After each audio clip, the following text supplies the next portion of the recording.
এবার তেল আবিবে ভয়াবহ পাল্টা ক্ষেপণাস্ত্র হামলা হুতি বিদ্রোহীদের। আরো বিস্তারিত জানিয়ে দিব। এদিকে পুতিনের 1 মাসের আদেশের মেয়াদ শেষ, ফের তীব্র আক্রমণের আশঙ্কা।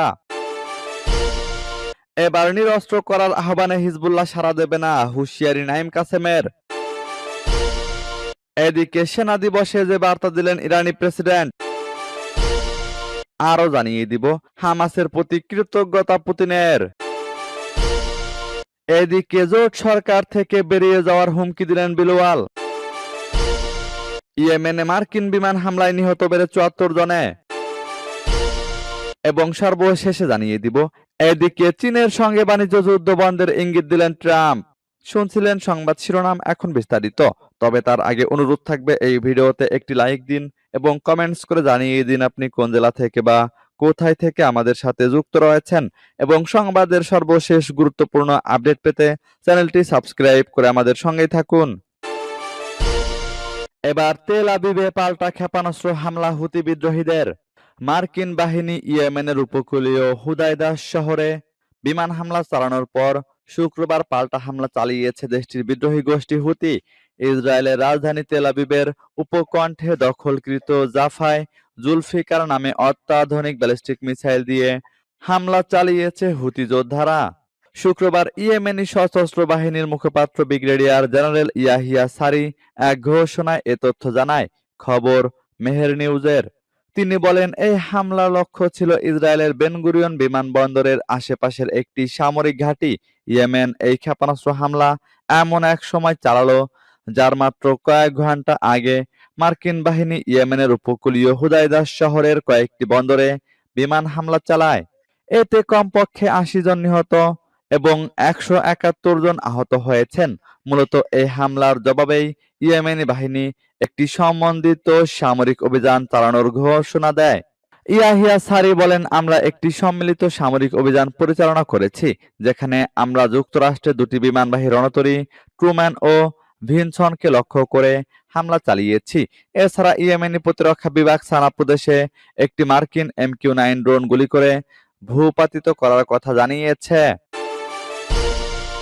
এদিকে পুতিনের 1 মাসের আদেশের মেয়াদ শেষ, ফের তীব্র আক্রমণের আশঙ্কা।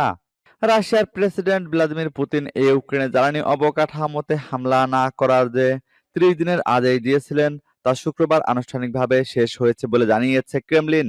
গত 18 মার্চ যুক্তরাষ্ট্রের প্রেসিডেন্ট ডোনাল্ড ট্রাম্পের সঙ্গে এক টেলিফোন আলাপের পর রাশিয়া 1 মাসের হামলা বিরতির ঘোষণা দিয়েছিল। তবে এই সময় থেকে মস্কো ও কিয়েভ একে অপরের বিরুদ্ধে চুক্তি লঙ্ঘনের অভিযোগ করে আসছিল। রুশ প্রেসিডেন্টের মুখপাত্র দিমিত্রি পেসকভ বলেন, 1 মাসের সময়সীমা শেষ হয়েছে। এখন পর্যন্ত প্রেসিডেন্ট পুতিনের পক্ষ থেকে নতুন কোনো নির্দেশনা নেই। এই অল্প সময়ের বিরতিটিই ছিল যুদ্ধবিরতির জন্য ট্রাম্পের পক্ষ থেকে রাশিয়ার কাছ থেকে পাওয়া অন্যতম গুরুত্বপূর্ণ প্রতিশ্রুতি। তবে এর আগে পুতিন যুক্তরাষ্ট্র ও ইউক্রেনে যৌথভাবে প্রস্তাবিত সম্পূর্ণ ও নিঃশর্ত যুদ্ধবিরতির আহ্বান প্রত্যাখ্যান করেছিলেন। ইউক্রেনের প্রেসিডেন্ট ভলোদিমির জেলেনস্কি এই সাময়িক নিষেধাজ্ঞাকে অঙ্গীকারহীন নাটক হিসেবে আখ্যা দিয়ে বলেন, পুতিনের কথার তোয়াক্কা না করেই রাশিয়া ইউক্রেনে জ্বালানি অবকাঠামোতে হামলা চালিয়ে যাচ্ছে। এই নিষেধাজ্ঞার সময়সীমা শেষ হওয়ায় দুই দেশের মধ্যে সহিংসতা আবারও বেড়ে যাওয়ার আশঙ্কা তৈরি হয়েছে বলে বিশ্লেষকরা মনে করছেন। এবার নিরস্ত্র করার আহ্বানে হিজবুল্লাহ সাড়া দেবে না, হুঁশিয়ারি নাঈম কাসেমের। লেবাননের রাজনৈতিক অঙ্গনে প্রভাবশালী সংগঠন হিজবুল্লাহকে নিরস্ত্র করতে যুক্তরাষ্ট্র ও পশ্চিমা বিশ্ব যখন চাপ বাড়াচ্ছে, তখন দলটির deputy secretary general Naim Qassem শুক্রবার স্পষ্ট জানিয়ে দেন, হিজবুল্লাহকে নিরস্ত্র করতে কাউকে দেব না। হিজবুল্লাহ ঘনিষ্ঠ এক টেলিভিশন চ্যানেলে দেওয়া বক্তব্যে কাসেম বলেন, আমরা কারো হাতে হিজবুল্লাহর বা প্রতিরোধের অস্ত্র তুলে দেব না।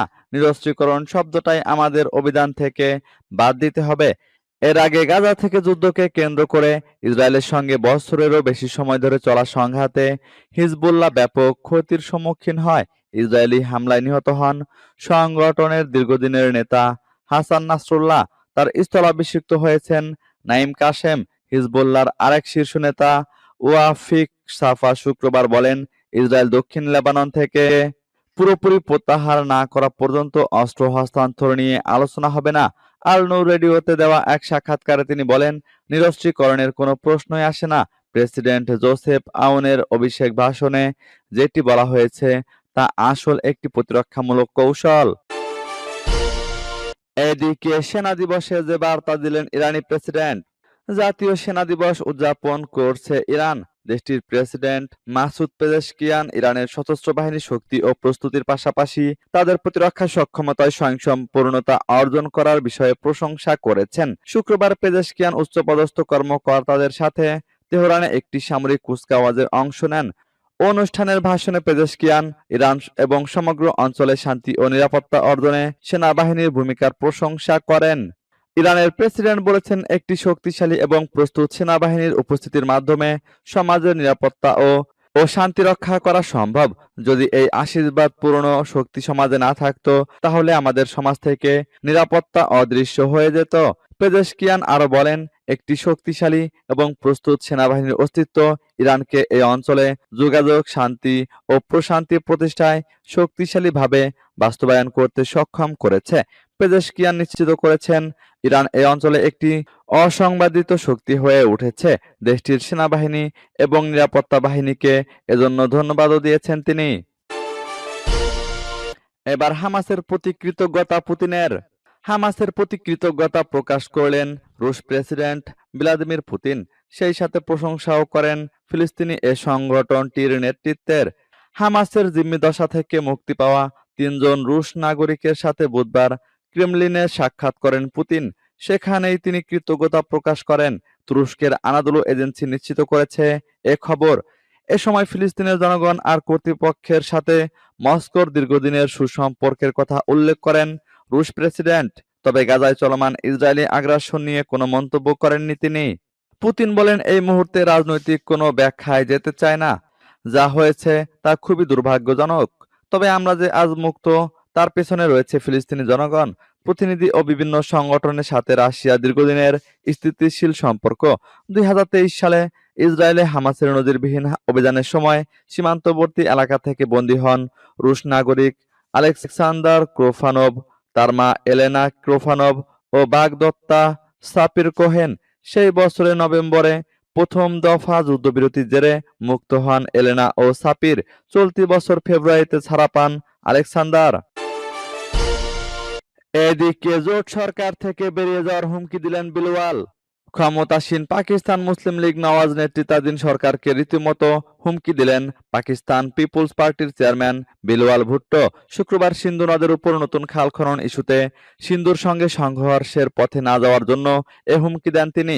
শুক্রবার রাতে হাতড়ি বাইপাস গ্রাউন্ডে এক বিশাল জনসমাবেশে ভাষণ দিতে গিয়ে তিনি বলেন, পিপিপির আপত্তি সত্ত্বেও যদি বিতর্কিত প্রকল্পগুলো বন্ধ না করা হয়, তাহলে তার দল ফেডারেল সরকার থেকে বের হয়ে যাবে। তিনি ঘোষণা করেন, সিংহ সর্বদা জনগণের রক্তের উপর নির্ভর করে। শেহবাজ শরীফ সরকারের নীতি কৃষক বিরোধী। তিনি আরো বলেন, যারা এ প্রকল্পের পরিকল্পনা করছেন তাদেরকেও পিপিপির কাছে জবাব দিতে হবে। তিনি ফেডারেল সরকারকে কৃষকদের সহায়ক মূল্য দেওয়া থেকে বঞ্চিত করার এবং প্রদেশগুলোকে গম সংগ্রহ থেকে বিরত রাখার অভিযোগও করেন। শুধু তাই নয়, সরকার কৃষিক্ষেত্রের উপর ব্যাপক কর আরোপ করেছে, যা কারণ কৃষিক্ষেত্রে উৎপাদন খরচ বেড়ে যাচ্ছে। এবার ইয়েমেনে মার্কিন বিমান হামলায় নিহত বেড়ে 74 জনে। ইয়েমেনের রাস ইসা তেল বন্দরে মার্কিন বিমান হামলায় কমপক্ষে 74 জন নিহত হয়েছে। এটিকে দেশটিতে মার্কিন বাহিনীর সবচেয়ে মারাত্মক হামলাগুলোর মধ্যে একটি বলে জানিয়েছে হুতিরা। শুক্রবার সশস্ত্র সংগঠনটির স্বাস্থ্য মন্ত্রণালয়ের মুখপাত্র আনিস আলাজবাহি বলেছেন, বৃহস্পতিবারের হামলায় আরও 171 জন আহত হয়েছেন। মার্কিন কেন্দ্রীয় কমান্ডো জানিয়েছে, হুতিদের জ্বালানি ও রাজস্বের উৎস বন্ধ করে দেওয়ার জন্যই এই বিমান হামলা চালানো হয়েছে। ইয়েমেনের রাজধানী সানা থেকে আল জাজিরার সংবাদদাতা মোহাম্মদ আল আত্তাব বলেছেন, মার্কিন বিমান হামলা বিভিন্ন এলাকায় আঘাত হেনেছে, তবে বেশিরভাগ হামলাই বন্দর স্থাপনাগুলোর আশেপাশে ছিল। সাংবাদিক বলেন, প্রথমে 4টি বিমান হামলা চালানো হয় যখন লোকেরা কাজ করছিল। বিমান হামলার ফলে বন্দরের কর্মীরা অবাক হয়ে যান। এমনকি সেই সময় ঘটনাস্থল থেকে ট্রাক চালকরাও ছিলেন। আল আত্তাব আরো বলেন, বেসামরিক নাগরিকের মৃত্যু এবং রাস ইশার কৌশলগত গুরুত্বের কারণে এই হামলা ইয়েমেন জুড়ে ব্যাপক নিন্দার জন্ম দিয়েছে। ইয়েমেনের আমদানির প্রায় 70% এবং মানবিক সহায়তার 80% রাস ইশা, হুদাইদা এবং আস সালিব বন্দর দিয়ে যায়। এদিকে চীনের সঙ্গে বাণিজ্য যুদ্ধ বন্ধের ইঙ্গিত দিলেন ট্রাম্প। যুক্তরাষ্ট্র ও চীনের মধ্যে চলমান বাণিজ্য যুদ্ধ ঘিরে অস্থিতিশীল বিশ্ববাজার, পাল্টাপাল্টি শুল্ক আরোপে অস্বস্তিতে রয়েছেন দুই দেশের ব্যবসায়ীরাও। এমনই সংকটের মধ্যে সুখবরের ইঙ্গিত দিয়েছেন মার্কিন প্রেসিডেন্ট ডোনাল্ড ট্রাম্প। তার ভাষ্যমতে চীনা পণ্যের উপর শুল্ক কমাতে চান তিনি। হোয়াইট হাউসে বৃহস্পতিবার চীনের পণ্যের উপর আরোপ করা শুল্ক নিয়ে আলাপের সময় সাংবাদিকদের ট্রাম্প বলেন, আরো বেশি হোক তা আমি চাই না, কারণ একটি পর্যায়ে গেলে মানুষ আর কেনাকাটা করতে পারবে না। মার্কিন প্রেসিডেন্ট বলেন, আমি কমাতে পারি কারণ আপনি চাইবেন মানুষ কেনাকাটা করুক। চলতি মাসের শুরুতে বিশ্বের বিভিন্ন দেশের পণ্যের উপর উচ্চ হারে পাল্টা শুল্ক আরোপ করেন ট্রাম্প। পরে 90 দিনের জন্য সেই শুল্ক স্থগিত করা হলেও ভাগ্য সুপ্রসন্ন ছিল না চীনের। দেশটির উপর বরং ধাপে ধাপে শুল্ক বাড়িয়ে 145% করা হয়। পাল্টার জবাবে চীনও যুক্তরাষ্ট্রের পণ্যের উপর শুল্ক বাড়িয়ে 125% করে।